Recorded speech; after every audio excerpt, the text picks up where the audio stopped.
Harambe YouTube, it is Unc Blurred here, and it is time for another action figure unboxing and review.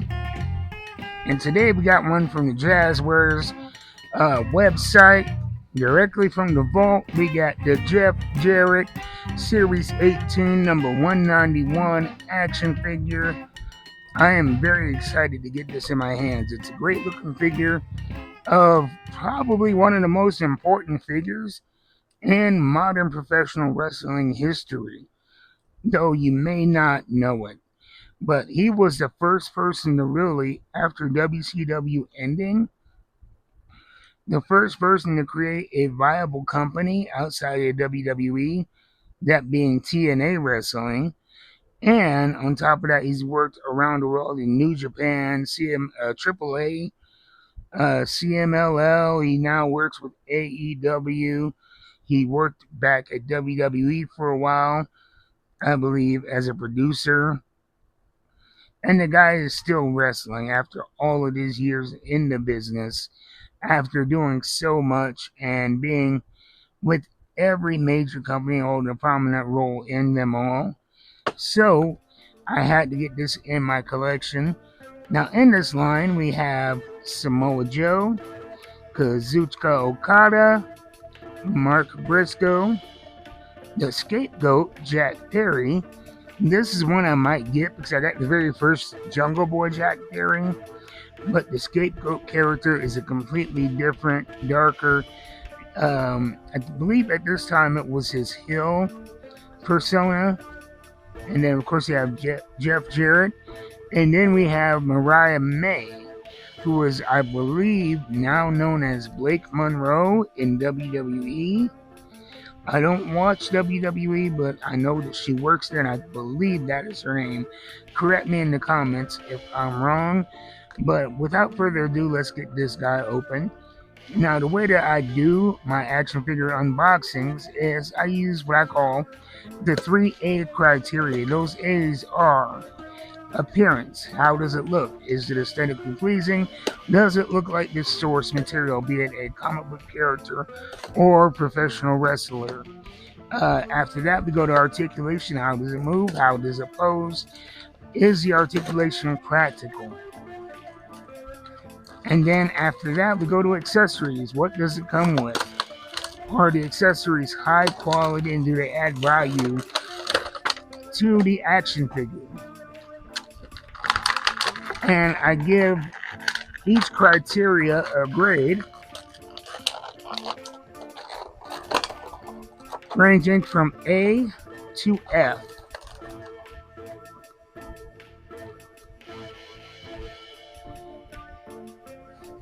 Alright, so you get this stood up here.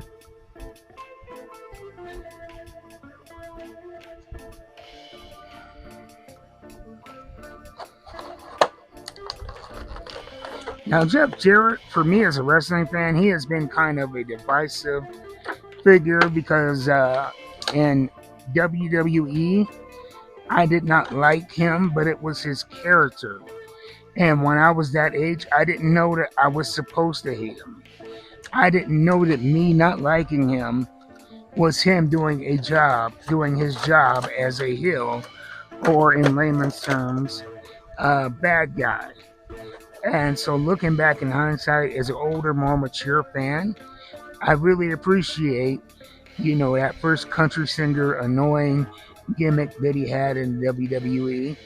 And when he went to WCW again, when he was hitting people over the head with guitars, and just his overall cockiness and arrogance.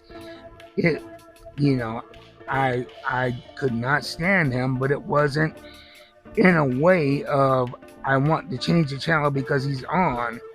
It was in a way as I have to watch because I want to see him get beat up. And then when he started TNA wrestling back in the day, I did not like him because he always seemed to be the champion. He was always the guy on top. But then as I got older, and I am a local musician, and at a time I was a band director at a church, and being a multi-instrumentalist and a bit of a perfectionist at the time, I would get frustrated when people wouldn't get parts. So, you wouldn't up or you weren't reliable, I would step in myself and fill that role, because how am I gonna let me down? And at the time when he was running TNA in the very beginning, he didn't have guys on long-term contracts. He couldn't offer guys big money to stay around. And so really the most practical and safe bet is, if you want a bad guy to be a top champion that you know is going to be there next week, why not carry the ball yourself? And he did that. He did that very well. And when the TNA started being able to get guaranteed contracts and consistent big names, he stepped aside. And so he is a guy that really loves professional wrestling and has left his mark on the history of professional wrestling. And the fact that he's still going, he's still putting on great matches, and he's still giving to professional wrestling, not only as a wrestler, but as a mentor, says a lot about the man. And that he was willing to and gleeful about being hated for his whole career and being okay with that. That's cool. So let's talk about the action figure, that since I gave you my history of Double J Jeff Jarrett. Starting with appearance, it is a great likeness here. We have the face with that cocky grin and the hair texture. He has a very specific hairstyle, reminiscent to his younger days, almost like a little mullet, highly stylized. What he had in the, what he first had, a shorter version of that, what he had in the WWE. Now, when he went late WCW and TNA, he had a short, kind of spiky hair that was keeping with the times, but this is more of, you have that throwback Jarrett look in the hair, but, it's a little bit modernized. And it's still, something that he's not going to get laughed at for being the old guy, but it is still kind of a throwback to who he was in the beginning of his career. So I dig that. And there's a lot of detail here in the hair. You could tell they really paid attention to detail there. With that, the facial hair, the face. I don't know if Jazwares uses any type of true scan technology like Mattel does, but if they didn't, it's miraculous that it looks that good. And if they did, good on them. And yeah, the torso looks like him. Everything here, they did a great job with the trunks. You have on the front the silhouette of him holding up his signature guitar weapon, and you have that on the knee pads as well. Great old school boots with different colored laces. And we have the knee pads here. They're actually a little bit below the knee joint. And we have some painted on kind of wraps or extension of the knee pads. And that is pretty clever here. And we'll talk about why that's clever when I get into articulation. Alright, so yeah, I give the appearance an A. And especially with the jacket, we're going to come back to this when we talk about accessories. But aesthetically, this is a great accessory and ring jacket. So let's go on to articulation. This will be a pretty fast part because there's nothing really new. If you are a Jazwares collector, the head is on a swivel, goes all the way around, left and right, and then we have,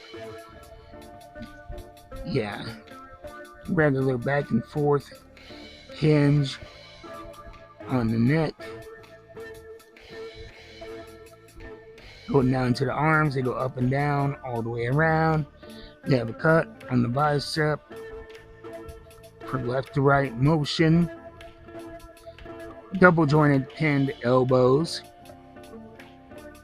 The hands are detachable, and they have a horizontal hinge, I believe this is called. Goes left to right, all the way around. Then we get to the torso. The torso is on a swivel, and the hips are on a swivel as well. A lot of motion at the hip. You usually don't get that in a lot of the Jazwares action figures. Going down to the legs, they're on a ball joint at the top.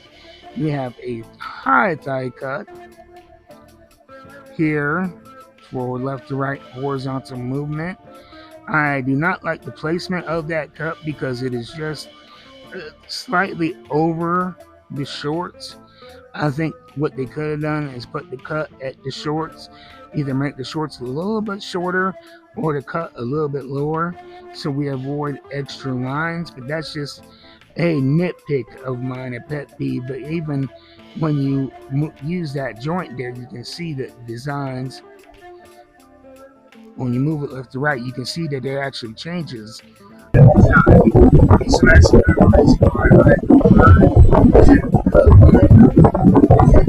any attire.